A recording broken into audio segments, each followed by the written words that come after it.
পাকিস্তানের বিপক্ষে টেস্ট সিরিজের জন্য দল ঘোষণা করবে বিসিবি। সেই দলে সাকিব আল হাসানের ঠাঁই হবে কি? তারকা অলরাউন্ডারের পারফরম্যান্স নিয়ে কারো মনে নেই কোনো প্রশ্ন, কিন্তু সরকারের পদত্যাগে তৈরি হয়েছে শঙ্কা। রাজনীতির ময়দানে যোগ দেয়া সাকিব পাকিস্তান সফরের দলে থাকবেন কিনা সে বিষয় নিয়ে রয়েছে আলোচনা। সাকিব ছিলেন সদ্য বিলুপ্ত জাতীয় সংসদে মাগুরা 1 আসনের এমপি, আওয়ামী লীগ সমর্থিত প্রার্থী। আওয়ামী লীগ সরকারের পতনের পর থেকে সাকিবের ক্ষেত্রে নিরাপত্তা নিয়ে শঙ্কা হয়েছে তৈরি। সাকিব আল হাসান পাকিস্তান সফরের জন্য প্রস্তুত আছেন। নির্বাচকেরা তাকে বিবেচনা করলে তিনি পাকিস্তান সফরে যাবেন।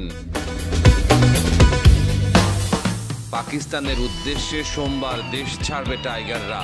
দলে ডাক পেলে যুক্তরাষ্ট্র থেকে দুবাই হয়ে পাকিস্তান যাবেন সাকিব আল হাসান।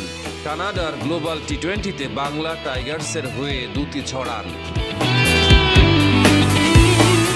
পাকিস্তানের বিপক্ষে টেস্টে বাংলাদেশের সেরা 3 ব্যাটার কারা? সাকিবের সামনে সুযোগ রয়েছে সাবেক কাপ্তান হাবিবুল বাশারকে টপকে যাওয়া, আর আন্তর্জাতিক ক্রিকেট থেকে দূরে রয়েছেন তামিম ইকবাল খান। পাকিস্তানের বিপক্ষে সাদা পোশাকে 508 রান করেছেন সাকিব আল হাসান।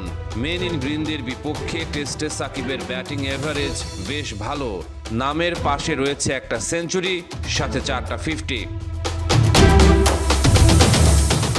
বল হাতে এখনো বাংলাদেশ দলের ভরসার নাম সাকিব আল হাসান।